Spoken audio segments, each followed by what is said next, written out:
Hi everybody, and welcome to another exciting episode of the Women of Sweet Swine County, where we share what's happening inside and outside Sweet Swine County. And I am so excited today because I have a special guest. Her name is Sandy Crawford. Welcome, Sandy. Thank you, Prairie Ann. It's great to be here. How are you today? I'm great. And for those of you who don't know Sandy, she is the Regional Distribution Coordinator for Our Story Productions. Wow, Sandy, love the title. But what exactly do you do? Giddy up. Well, Prairie Ann, I decide what shows that are produced in Sweet Swine County get aired in our viewing area. Wow, so you watch all the shows that are produced by us? Really? I do. I watch your show, and I watch the Cocklebone Morning Show, and I watch Split Hoof Tonight. Oh, Sandy, dear, which one's your favorite? Well, You can be honest. You can be honest. I'd have to say we should get on with the show. Oh, come on. You don't really watch those other shows, do you? They're so boring. We should start the show now. Do you really think so? I think so. Okay, I guess it's a good idea. Let's get the show started, everybody. Well, you know what we usually start the show off with? Ladies, are you listening? Yes, very good. You do watch our show. I do. You are a smart girl. So, Sandy, dear, would you like to give us the pleasure of reading our viewer email? I would love to. It's time for... Ladies, are you listening? Here's an email from Maddie Madlock in New Pork, right here in Sweet Swine County. Dear ladies, I just have to tell you how much I love your show, and especially your beautiful set. I love to sew and enjoy seeing the colorful fabrics that you've used on your chairs and pillows, and you girls have the best taste. In fact, I must tell you about the sewing workshop I recently took part in outside Sweet Swine County, in beautiful Albert Lea, Minnesota. It was at A Best Sew and Vac. Since 1982, this family-owned business has served customers by offering the best in value products, services, and shopping experiences.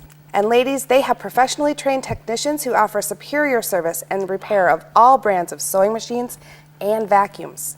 At the sewing workshop I attended, I was just so impressed by the well-trained and experienced instructors who offered such wonderful sewing classes. Tell all your viewers to get on over to Albert Lea and visit them. For as much as we all love Sweet Swine County, don't you think it's fun to venture out once in a while? Yes, it is. Keep up the great work on your show. Awesome. Well, there you have it. Another email that asks... Ladies, are you listening? Great email, Prairie Ann. I do have to say, that is my favorite part of the show. Oh, I'm so glad that's your favorite part of this show, Sandy. Hey, would you like to hear another one? I would love to. I happen to have an email. Okay, everybody, this is another email that asks... Ladies, are you listening? And this email comes from Jenny Jiggler in Ham Hawk Hollow. Hello, ladies. All my friends and I love to watch your show. Well, of course they do. And I especially enjoy it when you read emails from other viewers who make forays outside Sweet Swine County.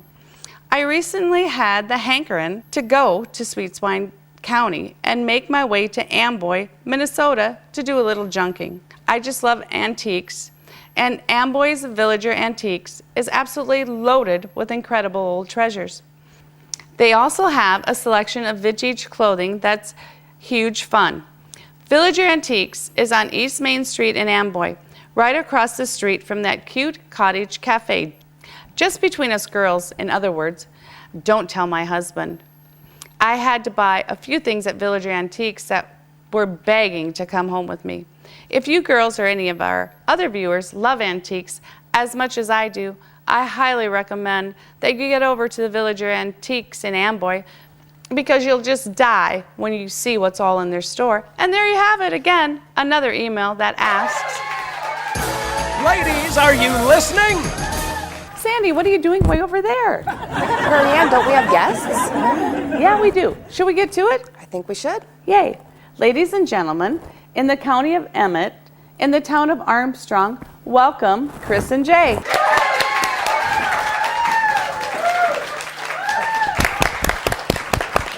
Welcome, Jay and Kris.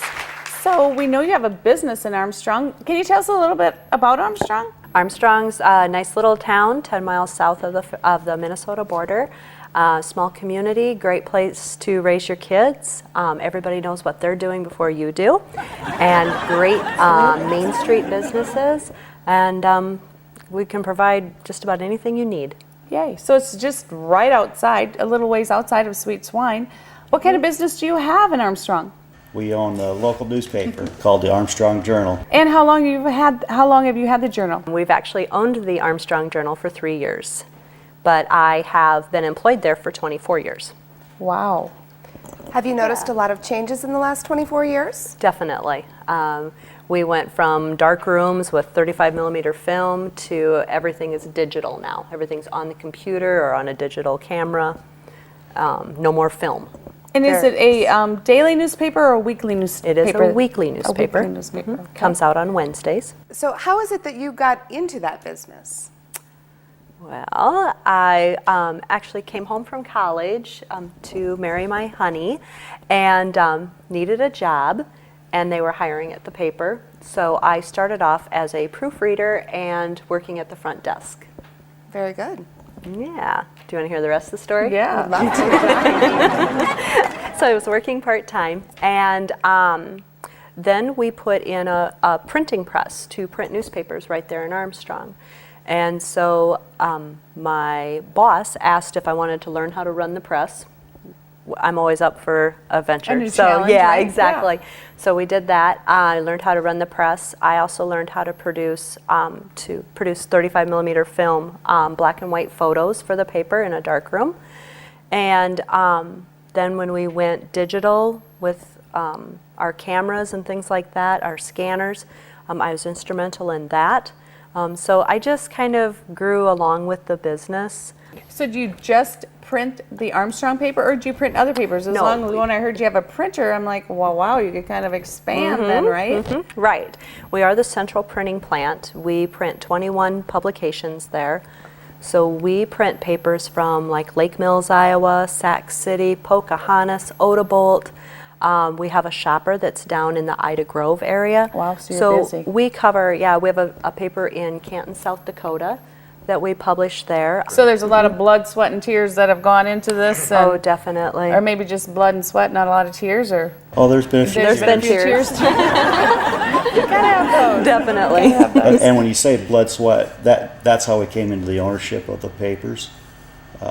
Kris's boss at the time offered her, called it sweat equity, where we would work hard for 10 years, and then that would be part of the payment towards the Okay, like a down papers. payment for Yeah. the paper. Awesome. So it was a very nice thing for us. Yeah. So we actually own 4 newspapers. Oh, wow. We own Armstrong, Ringstead, Sway City, and Bancroft. How exciting. Yeah. Yeah, very exciting. So what do the kids think? They want nothing to do with it. That's what I'm We tried to coax our daughter into staying and not going to college because she has a good grasp of it and she can work alongside me, but she has no Now, desire. besides newspapers with the printing presses, can you do magazines and other brochures and that type of thing? Are you we is have it capable? we have a commercial printing department, so that is more business card, letterhead, envelopes, brochures, wedding announcements, Invitations, all that kind of invitations, stuff. flyers. So where do you see the business being in, say, 10 years from now? Definitely online. Okay. We are not online yet. It's a jump that's scary for me. So I'm more of a hands-on, get dirty kind of person. So to take it all online, where I think you lose some of that control, is difficult. But I do see that that's going to be coming down the road very soon. Wow, you've got quite an operation there. How many employees do you have? We have 9 between our 4 newspapers. Wow. Yeah, we have one who's been there for over 40 years. That's amazing. Yeah. It is amazing. And you know, Sandy, what amazes me the most with their story, I mean, only could this happen in a small town where you have a husband and wife team that have put in the time, have accomplished this, and are still married. Can you believe it? How do you do it? Tell us your story. He does all the work.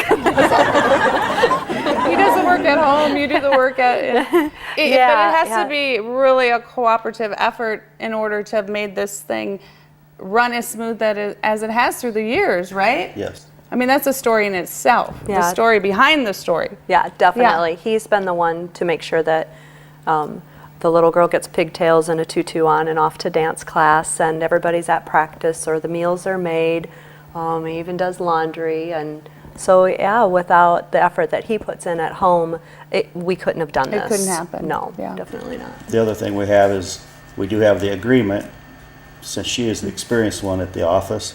When I go to the office, I ask no questions. I just do what I'm told. and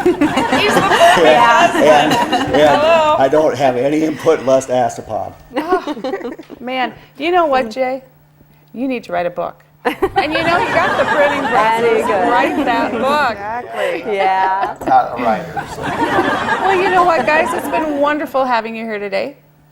And I think we're all going to have to make a trip to Armstrong and just see the operation in itself. Yeah. Definitely. Come and visit us, and doors Yes. always open. Thanks for coming. It was Thank great you for having you having us. here. Thank you very much. Ladies and gentlemen, we're going to join a Sweet Swine citizen who has discovered a town outside Sweet Swine County. Let's take a look.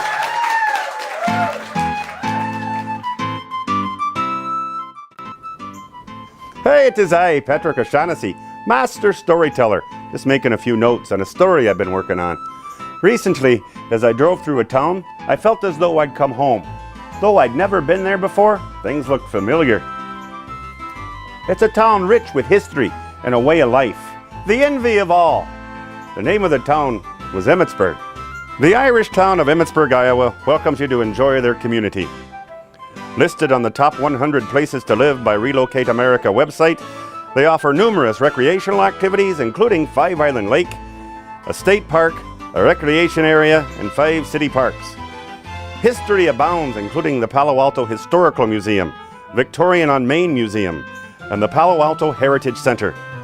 Amenities include top-notch schools, a medical center, and a wellness center. Each year, Emmetsburg celebrates their Irish heritage with a fantastic 3-day St. Patrick's Day event. Emmetsburg welcomes you for a short stay or a lifetime. But there's more to the story. I've discovered a group that is truly making a difference, the Emmetsburg Retail Association. And what a fine group of members they have, too.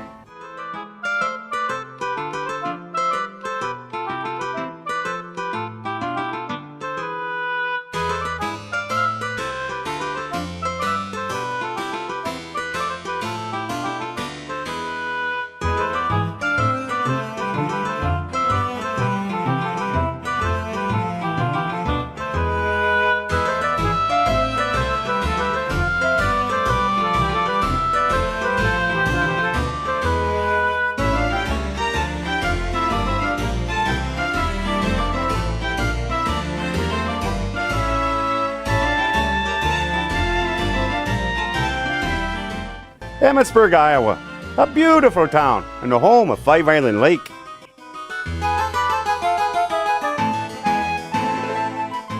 Hi, I'm Chad Olson with Olson Custom Farms, and you're watching Our Story, Small Town Living at its Best. Welcome back, everybody.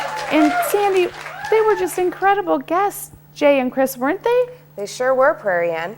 Should we bring out our next guest? Let's do that. That'd be awesome. Hey, girl. Ladies and gentlemen, from the county of Palo Alto, from West Bend, Iowa, we'd like to welcome Darcie Kramer. Yay, Darcie.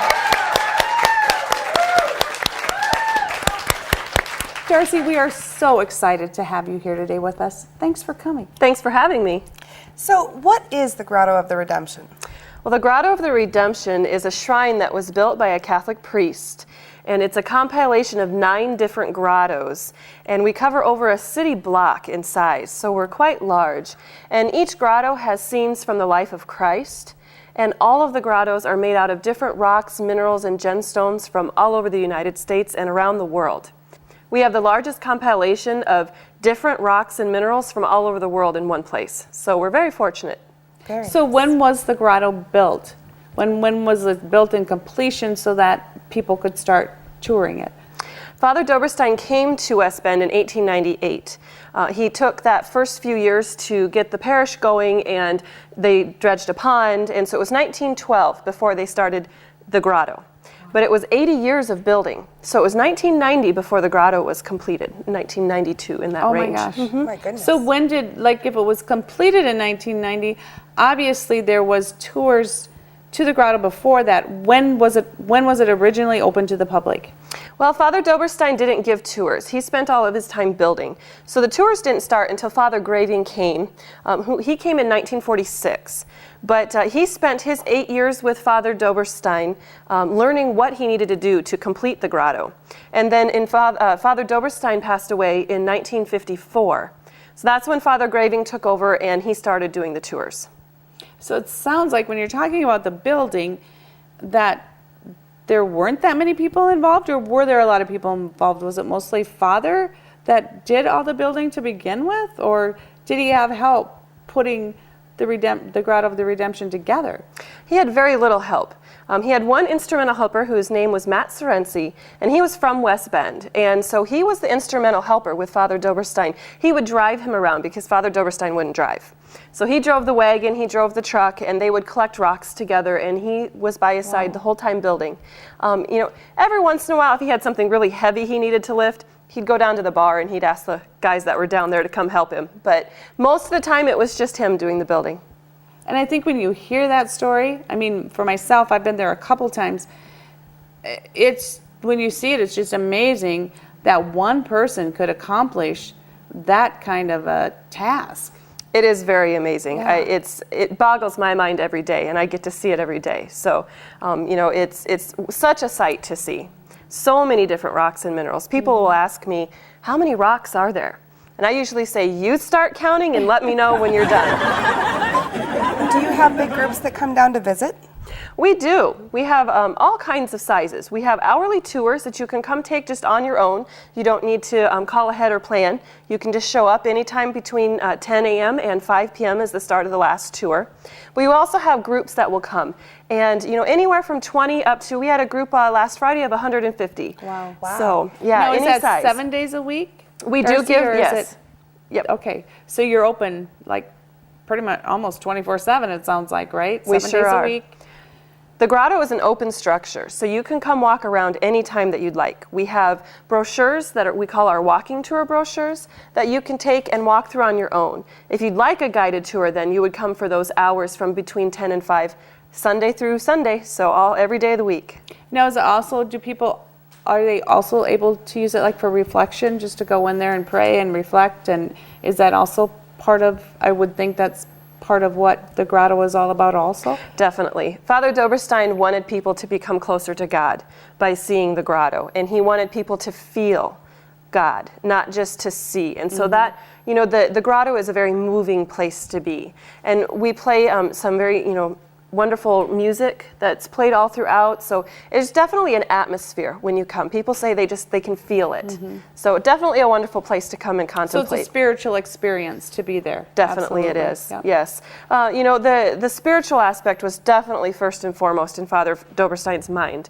But, again, the geological aspect was very important to him as well. He wanted it to be a classroom where people could come and see different rocks from all over the world. So it's a wonderful place to do both. Is there a lot of maintenance to keep it up and running perfectly? There is a lot of maintenance. We have to spray the rocks every year to keep the algae and the plant life from growing. And, we have rocks that are falling off, and so we're looking at what we need to do to get those replaced. And, of course, our fountains and our water ponds and such that need to be cleaned all the time, and sweeping out the grottos, and the statues have to be cleaned. So there is a lot of work that goes to keeping the grotto up and running. So now, since we're in the Midwest, and we do have the fierce winters, what happens during the winter season? Is the grotto still open, or is the gift shop just open? How does it work during the winter? Sure. Our gift shop and our museum are open year-round, and the grotto is also open. We don't give the tours in the winter, but you can still come walk around. We have pathways that we keep open, so there's a limited access, but you're still more than welcome to come walk around. Some people really like to see it with the snow on it. They think it looks even more beautiful. I bet. Absolutely. So what type of items do you have in your gift store? We have all kinds of things for sale. You can find any kind of gifts for, just your general gift shop type things, statues and, little figurines and such. But then we also have specific gifts such as Iowa collectibles and grotto collectibles. Looks like you've brought a few with you today. Could we see them close You up? bet you can. This would be our Christmas decoration for the grotto, and this was hand painted. Wow. So it's That is very beautiful. beautiful. Very beautiful, yes. Yes, and we also have a little snow globe. That's always fun for the kids. And if you brought your children along, you have to pick up one of our coloring books. perfect. All the pages in it were also drawn by a local artist, and so we put that together. Definitely. And if you want to learn more about the grotto, then you can pick up our pictorial that has lots of pictures and different information in it about the grotto. Can I see that? You sure can. Or The Grotto Father, which is a book all about Father Doberstein and some quirky stories about him when he was at West Bend. Awesome. And how long was he at West Bend? He lived there from 1898 until he passed away in 1954. Wow. Wow.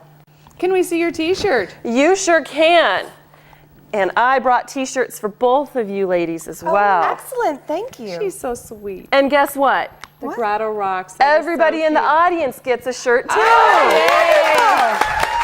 Love that. Because you know the Grotto rocks, and it's not just another Iowa rock pile. No, it's not. Darcie, can you tell us about some of the special events that take place at the grotto? Sure. Well, in September, we have a Trumpeter Swan and Geological Education Day. So you can come hear about our swans and how they came to be in the DNR restoration program, and then take a tour and end it with a presentation from a geologist from the DNR. And in December, we're having a live nativity, so you can come and see the scene of the birth of Christ being reenacted. What a And perfect place for that. It is, Yep. definitely. We'll do that near our Grotto of Bethlehem, of course. And we have a very special event coming up in June of 2012. Father Doberstein started the grotto in 1912, so next year we will be 100 years old. Wow. Yes, so we're having a big old party in June, so we'd really like to invite people to come and check us out if they're able to on that weekend. And all of this information about our events is on our website. What a party that rocks. Exactly. Definitely. So, Darcie, what does it cost to tour the grotto? We work on free will donations, so you can come take a tour and just leave a donation at the grotto. We do suggest about $5 for adults and $2.50 for children. But a majority of what we do at the grotto is working on the donations because Father Doberstein bought most of the rocks on donation, and that was really important to him, that we be open for everybody to be able to come. So we still work on that mission today. I think that it's just absolutely amazing that something like this is happening in a little town of West Bend. Yes. Can you tell us a little bit about West Bend? Sure. West Bend is a very small town of about 800 people. But we're very blessed because we have so many wonderful different shops and restaurants and things in town, other things for people to do besides just the grotto. So it's definitely a town that you need to come visit. Well, girls, I hate to even bring this up, but we're out of time for today. Dang it. I hate this when it happens. Darcie, thank you so much for coming and sharing with us about the grotto and all the wonderful things that are happening there and sharing a little bit about West Bend for us. Thank you. It was my pleasure being on your wonderful show. And remember, ladies and gentlemen, we share small town stories with big town attitude, for we are the women of Sweet Swine County. Bye-bye for now.